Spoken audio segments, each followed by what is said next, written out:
They called it junk. They mocked him, laughed at him, and judged him every single day. However, what if I told you that this so-called junk was concealing a secret worth $2 million, and that the quiet man they dismissed was the very person who owned the land beneath their feet?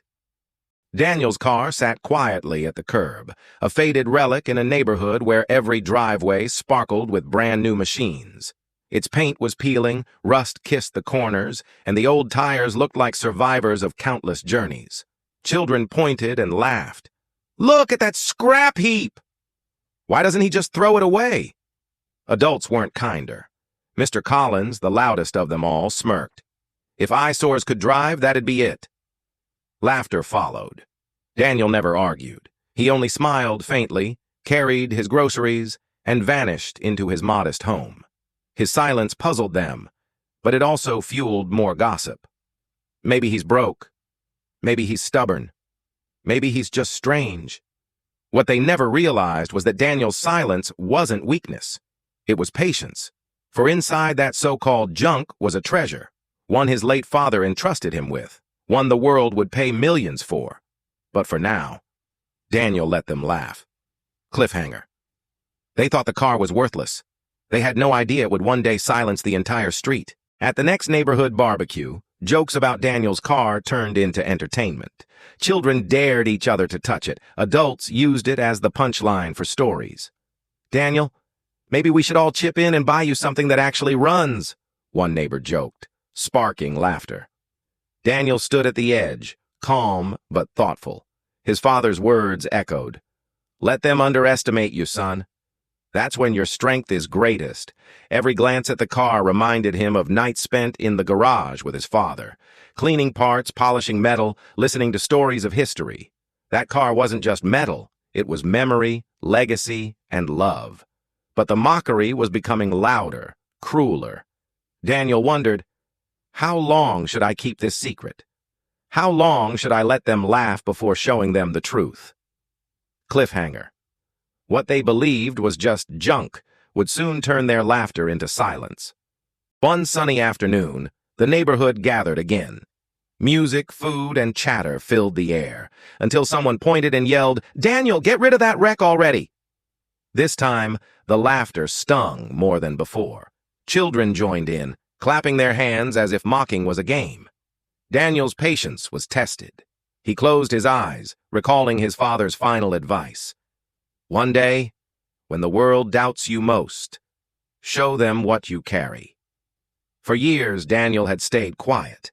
But today, something inside told him the time for silence was over. The people who mocked him were about to face a truth so shocking, it would rewrite every opinion they ever had of him. Cliffhanger. Daniel finally decided. It was time to show them why this junk mattered.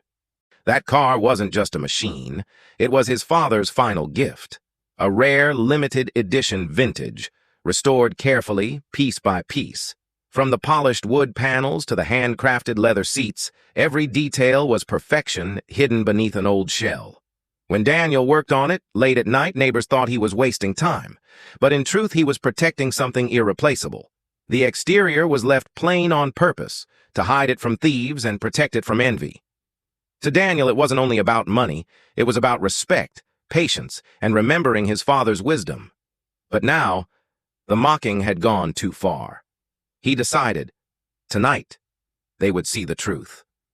Cliffhanger. The same mouths that laughed would soon be speechless. At the next gathering, Daniel finally spoke. His calm voice cut through the laughter. "Would you like to know why I keep this car?" The crowd fell silent.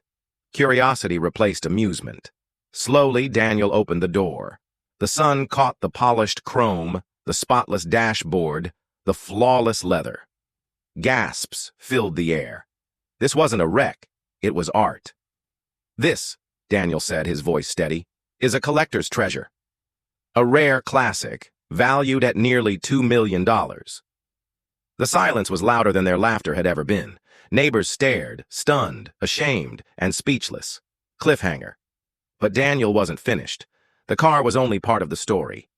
As shock rippled through the crowd, Daniel continued. "You mocked me for driving junk, But while you judged me, I worked in silence. Not only on this car, but on something bigger. He looked around, letting the pause sink in. The land beneath your feet, the block you live on, it's mine. I purchased it last year. Gasps turned to disbelief. Some neighbors staggered back, shaking their heads. The man they mocked as poor and strange was their landlord. Daniel's calm gaze swept across the stunned faces. Worth isn't always visible, neither in people nor in things, cliffhanger. Their laughter had turned into silence, but the greatest lesson was yet to come. The neighbors stood frozen, guilt and awe mixing in their eyes. The man they mocked was revealed as both guardian of a priceless car and the owner of their homes. But Daniel didn't gloat. He didn't scold. Instead, he smiled warmly and said, "Respect is more valuable than gold. Kindness costs nothing. And patience can turn laughter into lessons. Don't ever judge someone by what you see on the outside, because hidden worth is often the greatest kind of treasure." The block never laughed at Daniel again. His junk had silenced them, but more importantly, it had taught them humility. They thought it was junk. They thought he was poor. But in the end, he was the richest man on the block, in wealth, in wisdom, and in heart.